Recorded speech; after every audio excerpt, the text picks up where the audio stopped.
Hey everyone, we're back on the $1,000 Seacraft, and this week we're tearing apart the transom to see what we're working with, cleaning it up, and getting it prepped for a full replacement.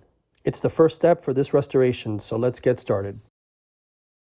Hey everybody, we're on the $1,000 1978 Seacraft Scepter that I purchased recently. We have to take the transom apart. This is going to be the first area that we work on this boat. So I'm going to do the transom, then we're going to do the floor, and we're going to move on to the rest of the boat. If you haven't seen the videos that I've done on my other transoms, I did the transom on my 24-foot Grady White. I'm going to put that video up here, and I did the transom on a 19-foot Grady White as well. We're going to start today with just ripping everything out of here and getting to a base. We're going to cut off this cap to take this part out, and let's get to work. So this transom is a closed transom. Your transom might be a notched transom or even a Euro style transom where you'll have half, almost like a platform in the back. Now you can do a transom from the outside like I did on my Grady White, or you can do it from the inside. We're gonna do this transom just like we did the 19-foot Grady White, where we cut off the end cap of the boat and we work from the inside. Well, what I'm gonna do is we're gonna take off all the trimming. We're gonna make a cut right around here and take this end, this whole piece off of the boat. That means that we have to take off the rub rail. We gotta remove any type of wiring that's coming back here. So let's get to work.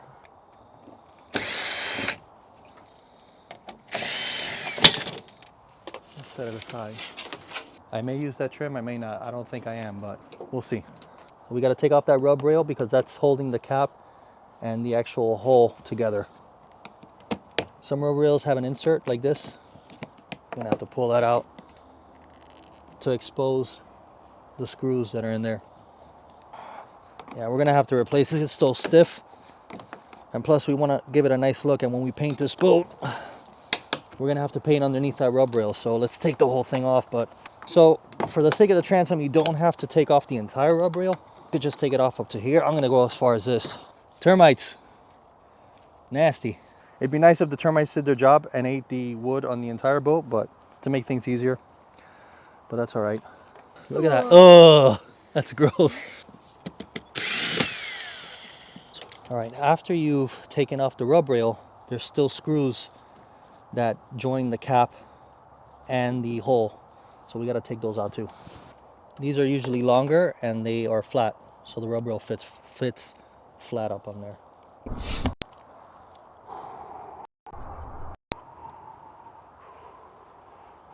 All right, we've taken out the rub rail up until here and the insert, and we've also taken out the screws that hold the cap and the hole together. So now what's left to do is we're gonna make a cut right here.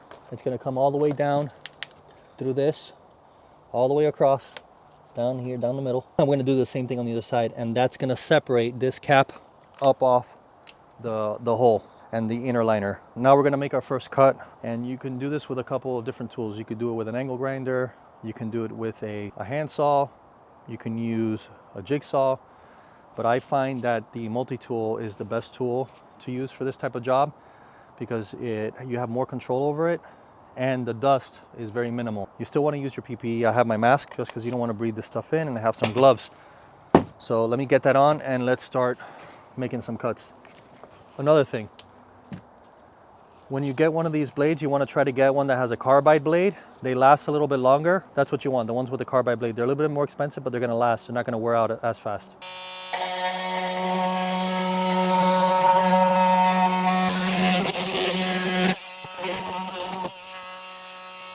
So we made both cuts on both sides. Nice and straight cuts. I really like the multi-tool because it makes really clean cuts and it doesn't eat up too much material. This should technically release, but there still might be some type of sealant, like some type of silicone or some type of sealant that goes in between here when they lay the cap on there. So let me give this a tug and see what it does. You're gonna need another set of hands for this.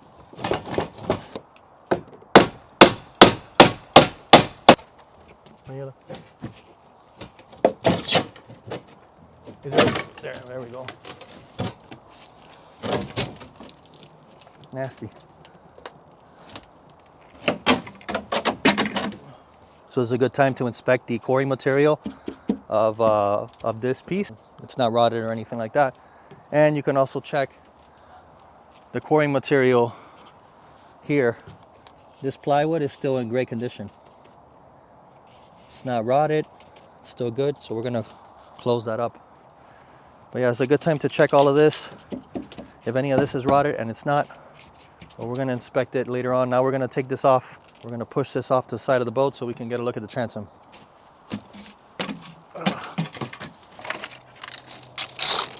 Looks like somebody's come in and reinforced this transom. They added another piece of 3/4 inch plywood over here. They didn't do that good of a job of laminating, and they didn't finish laminating this part.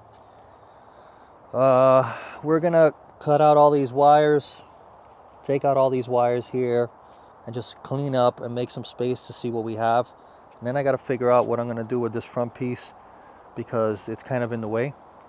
I don't want to have to work my way around it, but if I have to, I have to. So we're gonna take out this cross member to take this fuel tank out. That way we can inspect it. This looks like it's a 20-gallon tank. Then we're gonna vacuum all this stuff out of here and see what we got.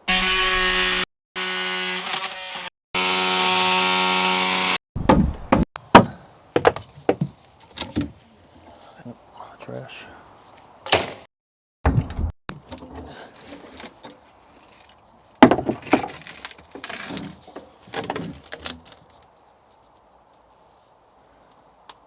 So it looks like this tank is glassed in. I'm gonna clean this up later on, and we're gonna inspect it once we're ready to install it. And this tank looks like it might be good. It's just encased in fiberglass. So and then over here they had it tabbed into the floor. We got about 6 inches of mud, and guess what I found? I found the bilge pump.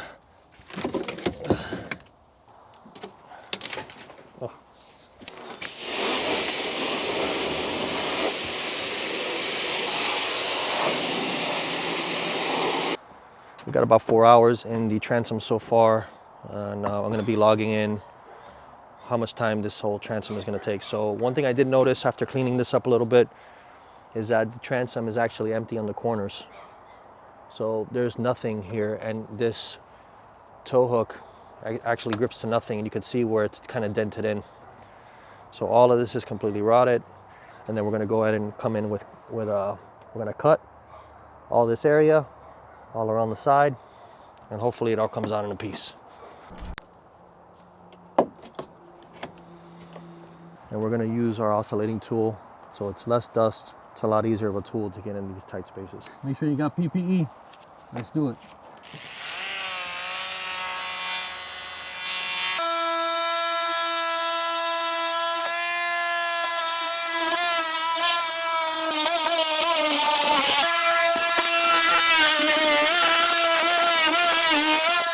We made our cuts. This skin is about ready to come off, so made our cuts on both sides. See if we can rip this stuff off in one shot. A tool that's going to be helpful to remove the transom is going to be a pry bar, so you're going to want to use a barbell.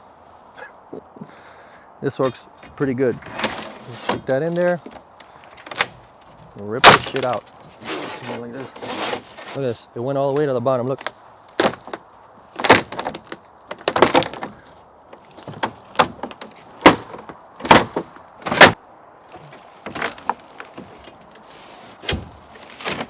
Look at that.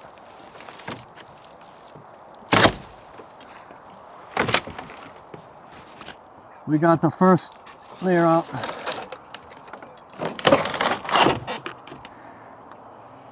See the cuts? The rest is all crap.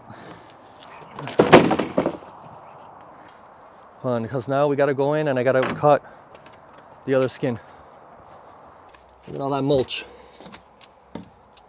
It should be really easy to clean this up once we get everything out. This is a lot easier than the last my Grady and the other Grady I did.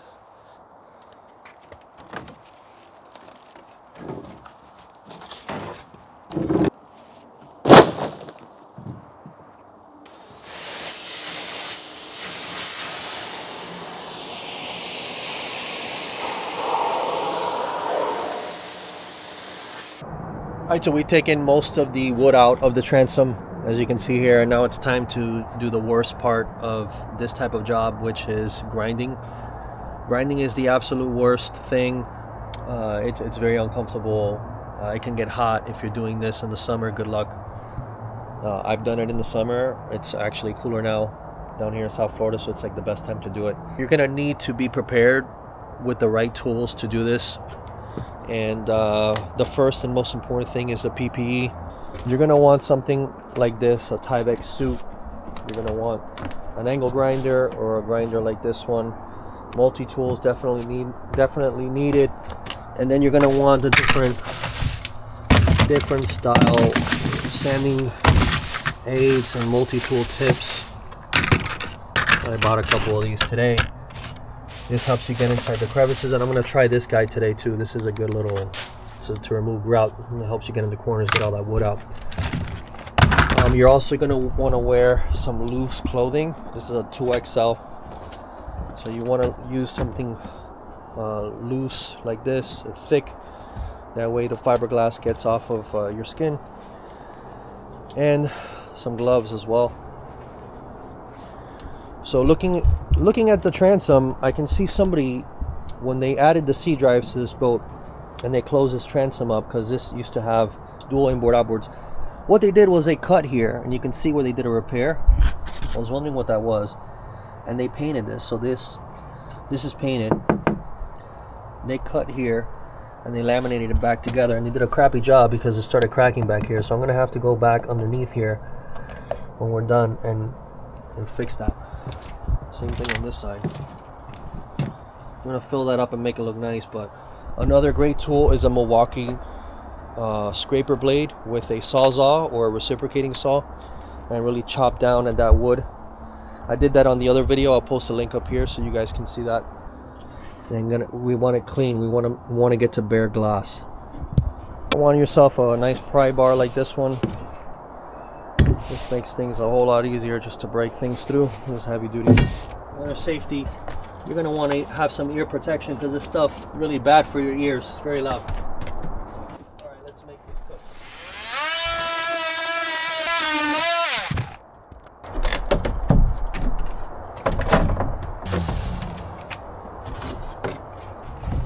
So this was a pretty crappy attempt at putting this back together. To get into these corners and stuff, to get that wood out, you can use a chisel like this. You just hammer it this way, or you can use something like this, like a punch. You can hammer the crap out of it. Let's see if I can get it here. Hold on.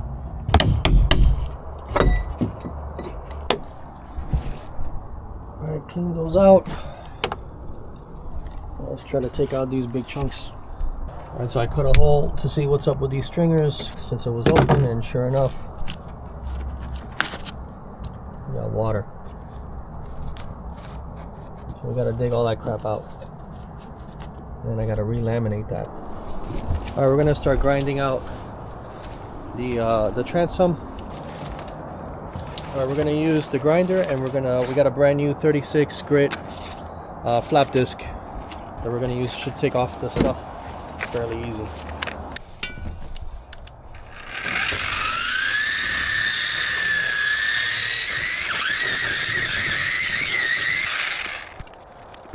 We're gonna finish grinding the rest of the transom today, and I got half of it done last night. So basically what you want to do is you want to go quite a bit of ways inside this way, you know, a good 8-10 inches all the way down. And since we're going to be tabbing into the floor here, you want to also grind another 10 inches this way, 8 to 10 inches that way. I ground out all of this area. There was a lip here, and I got to do the same for this side here as well. I'm also grinding down the stringer system here. I'm going to open this up and take out the foam that's in there, because we got to redo the steep holes, the bung holes. Same thing on this side. This is how it looked like before. So we got to grind all that out and get a good tabbing all the way out here, and then we're going to cover up all these holes later. But today it's all about the grind. Buddy over here is upset. He doesn't like grinding. All right, most of the grinding is done. I dug out a little bit of the foam that's in there. Still got to finish grinding this out, but I got to take all the water out. So I'm going to hose this down, clean it up a little bit, and that's it. All right, wash down with some water, just to clean it up a little bit, get rid of some of that dust. And that's what we got so far. So I was grinding for a couple hours. I got all this down. I still got to do the stringers here. And then eventually we'll take care of all this stuff, but we're worried about the transom. Get that done first, and then we'll move on to taking off the floor. We also got to patch up these holes. Going to be another step.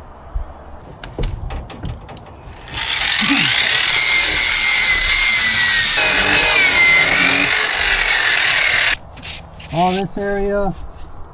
And now I found some wood here, so there's these planks that I got to rip off. We're going to take that off now. All right.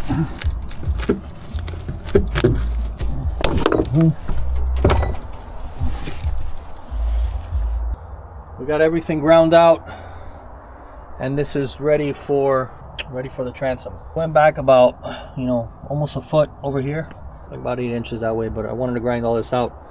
I got rid of the pieces of wood that were here. I'll get the rest out when we do the rest of the bilge, but for now the transom is ready. I'm sure you guys have seen the composite board like Kusa, K-cell. You guys have seen marine grade plywood. Those are all great options for redoing a transom. If you want longevity, if you want to save some money, marine grade plywood would be a great option, but you have to make sure that you seal the wood. I've done 2 transoms already, and I've done 2 poured transoms, and they've been phenomenal. They've worked out really great.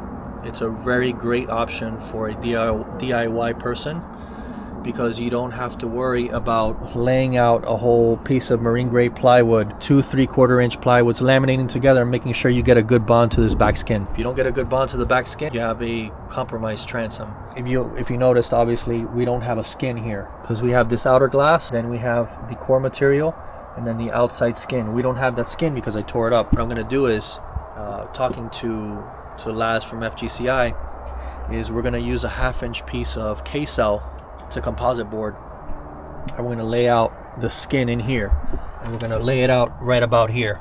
This transom will be just about 3 inches thick. We'll have the 1/2 inch piece of composite board going all across. We'll laminate that to the walls. The inside core material would be the RJ material. So I said that I was going to keep track of the cost for this build, including the materials that I get from FGCI. Even though I'm partnered with them, I'm going to include them in the cost of this build. And so far, with the boat that I paid $1,000 for, and all the sanding material, the multi-tool supplies, all that stuff is the only thing that I've really used so far for this boat. Comes out to $94, and every week I'm going to keep track of how much money this build is costing, so you guys have a better idea of what it costs to do a project like this. Next week I'm taking you guys over to FGCI, and we're going to be going through all the different types of composite materials that we can use for a transom. So anything from marine grade plywood to K-cell composite board to the poured transom. We're going to go over all that stuff and all the materials you're going to need from an actual store that supplies you all of the things for projects like this. So you're going to want to stay tuned for that one. If you like this video, please like and subscribe, and I'll see you next week.